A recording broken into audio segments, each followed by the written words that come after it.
So in electricity, a device that will resist the flow of current is called a resistor. Nice, easy name, right?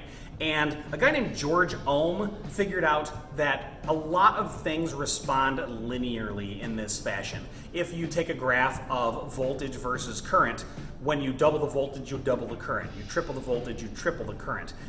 Things that behave in this manner are called ohmic materials. And that's going to qualify for many, many, many materials. But some things are non-ohmic. They behave in more interesting ways. Some things you give it voltage and nothing happens. You give it more voltage and nothing happens. You give it even more, nothing happens. Give it a little bit more and then suddenly there's a ton of current flowing. A non-linear response means that it's a non-ohmic material.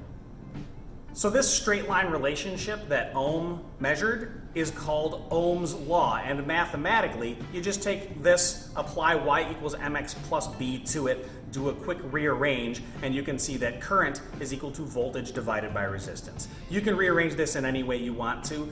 There's a thing called an electrician's triangle, which looks like this. And that electrician's triangle is you cover up the one you're looking to solve for, and the other two gives you the equation. So V equals IR, I equals V over R equals V over I. That's just for people who are bad at three-variable algebra, which you're not, so don't even worry about that. Maybe a water pipe is a better analogy when talking about why resistors resist things. If you think about a water pipe and you want to send as much water through as you can, ideally what do you have? You have a big fat pipe that is very short and doesn't have anything in it. If you want to make that water go slower, make it resist more, the skinnier you make that pipe, the harder it's going to be to pump through water. The longer you make that pipe, the harder it's going to be pumped through water. And if you start filling that pipe with stuff, if you put gravel in the pipe, that's going to make it harder as well. So a long, skinny, gravel-filled pipe is not going to pump water nearly as well as a big, fat, empty pipe, right? Same thing is true with resistance. If you have a long, skinny resistor, that's going to have more resistance than a short, fat resistor. And then the idea of filling it with gravel or whatnot, any given material has some innate resistivity. Resistivity is measured in ohms times meters.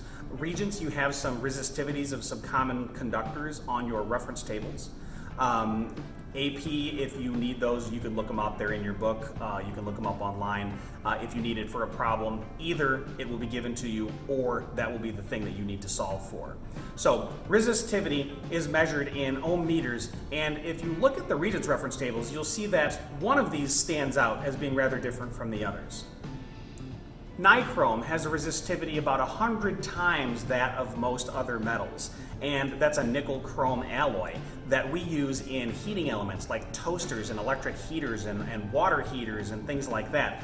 It's got low enough resistance to have electricity go through it pretty well. It's not like rubber or glass or something, but it's got a high enough resistance to get screaming hot when that happens. On this next point, Regents has to understand the idea, AP has to understand the idea, and be able to do the math. And it is this. The hotter you get most resistors, the more they are going to resist the flow of electricity. Resistance goes up with temperature for most things. And if you think about that, it should make good sense. Hotter electrons have more random thermal energy. Remember, they're bouncing around extremely fast, right? If you make them hotter, they're bouncing around even faster, but it's still random. Trying to herd them in the direction you want is harder when they are bouncing around randomly faster. Resistivity goes up with temperature according to this equation here. Rho equals rho naught times 1 plus a constant times the temperature. That constant is the coefficient of resistivity, and it is different for different materials. Again, you can look it up if you need it. Regents, you don't need it at all. Because resistance depends on resistivity, there is an almost identical equation for resistance that looks like this. There are exceptions to this rule. Some semiconductors, for example, have electrons that are bound, and then they have their thermal energy, they're bouncing around, but they're bound in place. It's behaving like an insulator. And then if you give them enough energy, they'll actually pop up to a valence shell and be able to flow. So you can have something that's behaving more like a nonmetal, and the more you heat it, the more it behaves like a metal. Those have a negative coefficient of resistivity, so the hotter you get them, the lower their resistance becomes. They are the exception rather than the rule. An important note about electrodynamics that makes it different than electrostatics: when you have a piece of metal in electrostatics that has some kind of charge on it, the charge all resides at the surface, right? And the voltage is the same everywhere inside that metal. When you have current flow, you actually have a voltage difference. The voltage will start high and then get lower as you go around your circuit. Typically, we treat wires as if they have no resistance, and so the voltage will drop as you cross over resistors or various other circuit elements. In real life, wires definitely do have resistance. They can get very hot under the wrong circumstances.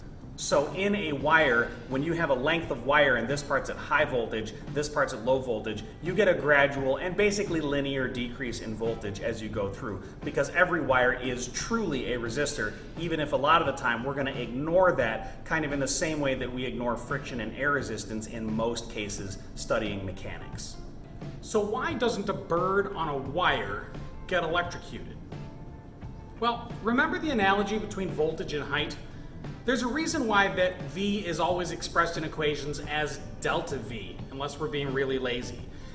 Change in height is like change in voltage. If you are in an airplane and you trip and fall, you're not going to be in crazy danger because you're in an airplane. You're going to fall and hit the floor. Your height relative to the floor is a couple of feet, no big deal, right? The fact that you're 30,000 feet in the air with respect to the ground is irrelevant. It's like tripping and falling on top of a high plateau. Doesn't matter. You can be at 100,000 volts, and if everything around you is also at 100,000 volts, then everything has the same voltage, and you might as well be at 0 volts. So when a bird is flying along and it lands on a power line, well, the power line is going to put it to a really high voltage, an oscillating voltage actually, but the bird is going to be at the same voltage all the time as anything it's touching. It's just not an issue. And also, birds have tiny little legs.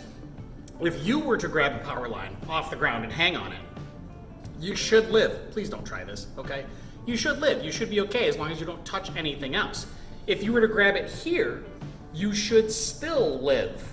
But if you grab it here, the oscillating voltage in that alternating current line might be high here and low here, and all of a sudden you're a bridge between a really big voltage difference, and that you should live becomes less probable.